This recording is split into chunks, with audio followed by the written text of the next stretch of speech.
Hello everyone and welcome back to Math Bold Master. আৰম্ভ কৰোঁ আমাৰ আজিৰ সেশনটো। তো আজি ক্লাছ 6 চেপ্টাৰ নম্বৰ 7 ফ্ৰেকশনছৰ আমি কৰি আছো লেসন নম্বৰ 6 যোনটো হৈছে ইকুইভ্যালেন্ট ফ্ৰেকশনছ। তো ইকুইভ্যালেন্ট ফ্ৰেকশনছৰ আৰু অলপ ডিটেইলত আমি অলপ ইয়াৰ ইন্ট্ৰোডাকশনটো চাই লওঁ। যেহেতু ভিডিও সেশন হয় ভিডিওটো চাম আৰু স্টেপ বাই স্টেপ আমি শিকিবলৈ চেষ্টা কৰিম। Let us begin. So I've got a whole pizza here, and let's say that I were to cut it into two equal pieces. Let me cut it right over here into two equal pieces. And let's say that I ate one of those two equal pieces. So let's say I ate all of this right over here. What fraction of the pizza have I eaten? এটো এটা খুবই simple problem হয়। প্ৰথমতে আমাক দিছে এটা pizza আৰু ইয়াতে কোৱা গৈছে যে এই পিজ্জাটোক যদি আমি ফাৰ্ষ্টতে দুটা ইকুৱেল পাৰ্টত ডিভাইড কৰি লওঁ। তো আমি ট্ৰাই কৰোঁ অলপ ভালকৈ ইকুৱেল পাৰ্টত ডিভাইড কৰি ল'বৰ কাৰণে। এইটো হৈ গ'ল আমাৰ দুটা পাৰ্টত ডিভাইড হৈ গ'ল আৰু এই দুটা পাৰ্টৰে লেটছ সে আমি এটা পাৰ্ট খাই দিলোঁ। ঠিক আছে, তো এটা পাৰ্ট খাই দিলোঁ। এতিয়া কুৱেশ্যন আহি গ'ল যে what fraction of the pizza was eaten. তো এই গোটেই পিজ্জাটোৰ গোটেই হোল পিজ্জাটোৰ কিমানখিনি পৰ্শ্যন আমি খাই দিলোঁ সেইটোক আমি ফ্ৰেকশ্যনত দেখুৱাব লাগে। Well, I took the whole and I divided it into two equal pieces, and then I ate one of those pieces. And then I ate one of those pieces. So I ate 1/2 of the pizza. এইটোতো একেবাৰে simple problem হয়। তো আমাৰ তাত originally এটা whole pizza আছিলে। সেই পিজ্জাটোক আমি কি কৰিলোঁ, প্ৰথমতে দুটা ইকুৱেল পাৰ্টছত ডিভাইড কৰিলোঁ, সেইকাৰণে ডিনমিনেটৰত আমি 2 লিখিলোঁ। নেক্সট কুৱেশ্যনটো হৈ গ'ল এই দুটা ইকুৱেল পাৰ্টৰে কোনটো পাৰ্ট খালোঁ। এটা ইকুৱেল পাৰ্ট খাই দিলোঁ, তো সেইকাৰণে আমি তোক লিখিলোঁ 1/2। 1/2 মিনিংটো হৈ গ'ল আমি half of the pizza was eaten. Now let's imagine that instead of cutting that pizza into only two equal pieces, let's imagine instead that I decide to cut it into 4 equal pieces. So let's draw that. So 4 equal pieces. So I could cut it once this way, and then I could cut it once this way. And so here I have 4 equal pieces. But let's say that I want to eat the same amount of pizza. How many of these 4 equal pieces would I have to eat? I encourage you to pause the video and think about that. তো এতিয়া আমাৰ next কুৱেশ্যনটো হৈছে, তো let's সে আমিতো আধা pizza খাই দিলোঁ। ঠিক আছে, তো এইবাৰ আমি কি কৰিম, আকৌ সেম পিজ্জাটো ল'ম, বাট এইবাৰ আমি ইয়াক কি কৰিম 4টা ইকুৱেল পাৰ্টত ডিভাইড কৰি দিম। তো লেটছ সে ইয়াক আমি এনেকৈ মাজেৰে কাটি দিলোঁ, দুটা আহি গ'ল, এটা ওপৰৰ পৰ্চন তলৰ পৰ্চন, দুটা ইকুৱেল পাৰ্ট। তাৰপিছত আকৌ এতিয়া এনেকৈ আৰু এটা মাজেৰে ফালি দিম। তো এতিয়া কি হৈ গ'ল, আমাৰ 4টা ইকুৱেল পাৰ্ট হৈ গ'ল। এতিয়া আমি ইয়াতে কি কৰিছোঁ, ইয়াতে আমি 4টা ইকুৱেল পাৰ্টছত ডিভাইড কৰিছোঁ। 4 ইকুৱেল পাৰ্টছ 1 2 3 4, সেইকাৰণে আমি ডিনমিনেটৰত 4 লিখিছোঁ। এতিয়া নেক্সট কুৱেশ্যনটো হৈছে আমি যেন ছেইম এমাউণ্ট অফ পিজ্জাটোৱে খাই দিওঁ, যোনটো আমি অৰিজিনেল পিজ্জাত খালোঁ, সেই ছেইম এমাউণ্ট অফ পিজ্জা যদি আমি ইয়াতো খাই দিওঁ। তো ছেইম এমাউণ্ট অফ পিজ্জা খাবৰ কাৰণে আমি কেইটা পৰ্শ্যন শ্বেড কৰিব লাগিব, ইয়াতোতো আমি দুটা পৰ্শ্যন শ্বেড কৰিব লাগিব। তো ইয়াতে আমি ওপৰৰ লেটছ সে এক্সাম্পলৰ কাৰণে ক'লোঁ যে প্ৰথম ওপৰৰ পাৰ্টটো আৰু তাৰপিছত তলৰ পাৰ্টটো আমি খাই দিলোঁ। তো টোটেল 4টা ইকুৱেল পাৰ্টছ আছে, তাৰে পৰা আমি দুটা ইকুৱেল পাৰ্ট খাই দিলোঁ। বাট আমি যদি এইটো আৰু এই ডায়েগ্ৰামটো যদি কম্পেয়াৰ কৰোঁ, তো আমিতো ক'ব গ'লে একচুৱেলি গোটেই ডাঙৰ পিজ্জাটোৰ আধাই খাই দিলোঁ। ঠিক আছে, ইয়াতে এটা ডাঙৰ টুকুৰা বাচিলে, বাট ইয়াতে সেই ডাঙৰ টুকুৰাৰে 2 টুকুৰা বাচি গ'ল। বাট কথাটোতো একেই হৈ গ'ল, মিনিংটো এইটোৱে হৈ গ'ল যে হাফ আৰু 2/4 একচুৱেলি কি হৈছে, এই দুটা হৈছে equivalent fraction.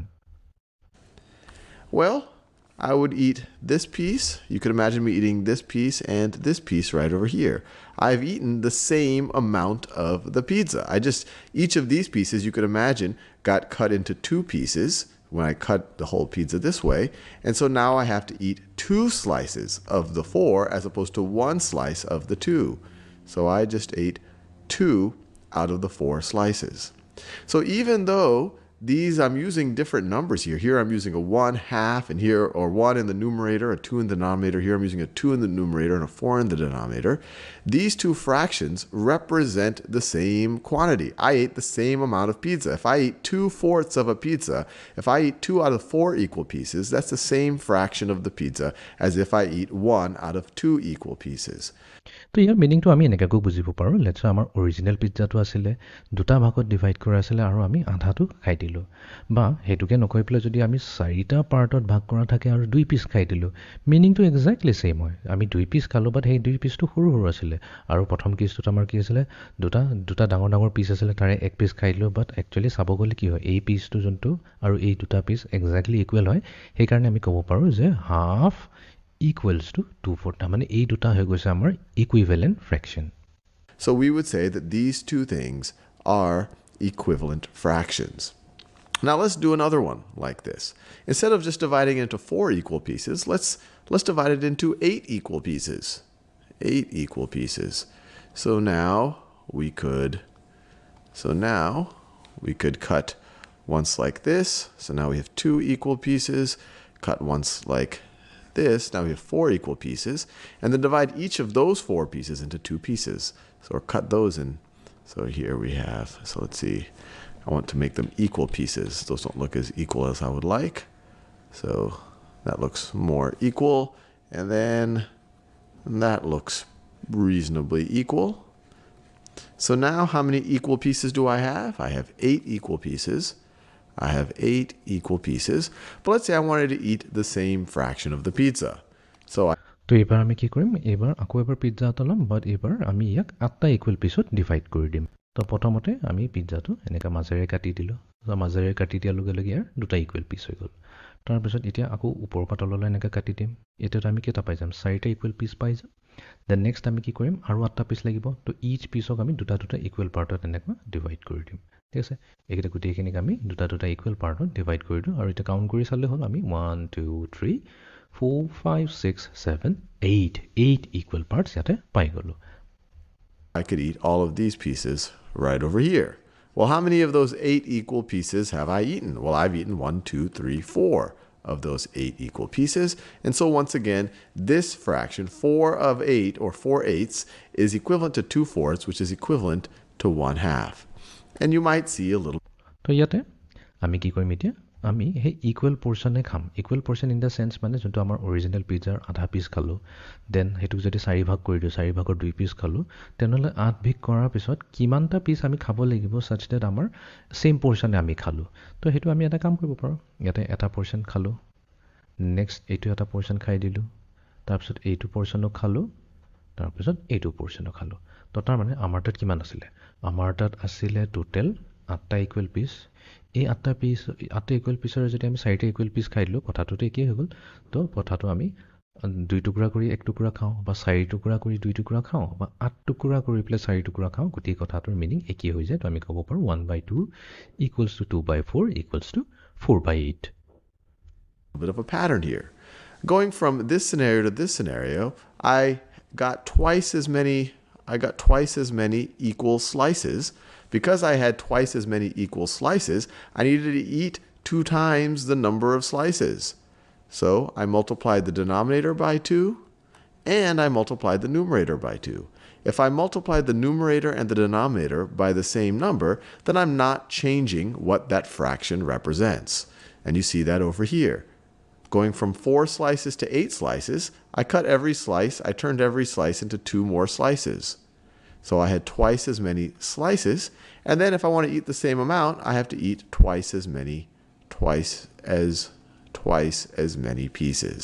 So all of these, 1/2, 2/4, 4/8, and I could keep going. I could do 8/16, I could do 16/32. All of these would be equivalent fractions.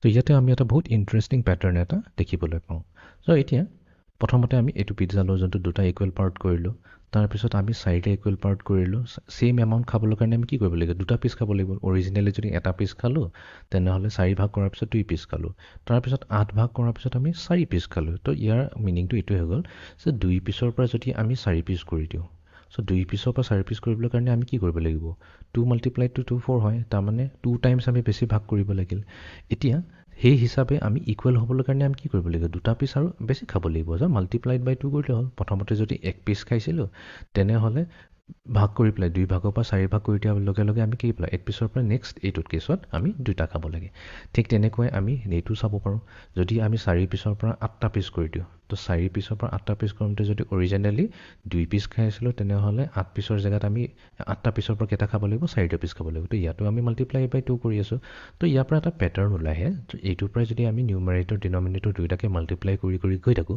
তেনেহ'লে আমি গোটেইখিনি ইকুইভেলেণ্ট ফ্ৰেকশ্যনবোৰ পাই যাওঁ তো সেই ছেইম চিষ্টেমত যদি এতিয়া আমি এই 8ৰ পৰা কি কৰি দিওঁ 8 মাল্টিপ্লাইড টুটো আমাৰ হৈছে 16 তাৰমানে যদি আমি আৰু 16 পাৰ্টত ডিভাইড কৰি দিওঁ তেনেহ'লে 16 পাৰ্টৰ পৰা ডিভাইড কৰিলে আমি কেইটা পৰ্চন খাব লাগিব সেই 16 পাৰ্টছৰ পৰা ছাচ ডেট আমাৰ ছেইম পৰ্চন আমি গোটেইখিনিৰ পৰাই খাওঁ তো তাৰমানে কি যিহেতু 4/8 আছে তো 4/8 অৰিজিনেলি আছে 8ৰ পৰা 16 তাৰমানে কি হ'ল 8 মাল্টিপ্লাই টু 2 এই 8ক আমি আৰু দুটা পাৰ্টত ডিভাইড কৰিলোঁ ইচ পাৰ্টত তো সেইকাৰণে আমি 16 পাই গ'লোঁ তো আমি কিমান পাৰ্ট আৰু খাব লাগিব 4 মাল্টিপ্লাই টু 2 কৰিলোঁ তাৰমানে আমি 16ৰ পৰা 8টা পাৰ্ট খাব লাগিব তেতিয়াহে আমি ইকুৱেল এমাউণ্টক খোৱা যাব তো এইটোৱে হৈ গ'ল আমাৰ ইকুইভেলেণ্ট ফ্ৰেকশ্যন তো এইটো কেছত আমাৰ 4/8 ইকুৱেলছ টু 8/16 হাফ 2/4 আমি একচুৱেলি বহুতখিনি ইকুইভেলেণ্ট ফ্ৰেকশ্যনখিনি এই চিষ্টেমটো ইউজ কৰি পেলাই ইজিলি কেলকুলেট কৰি ল'ব পাৰোঁ তো এইটো আছিলে আমাৰ আজিৰ ছেশ্যনটো so' see you in the next session thank U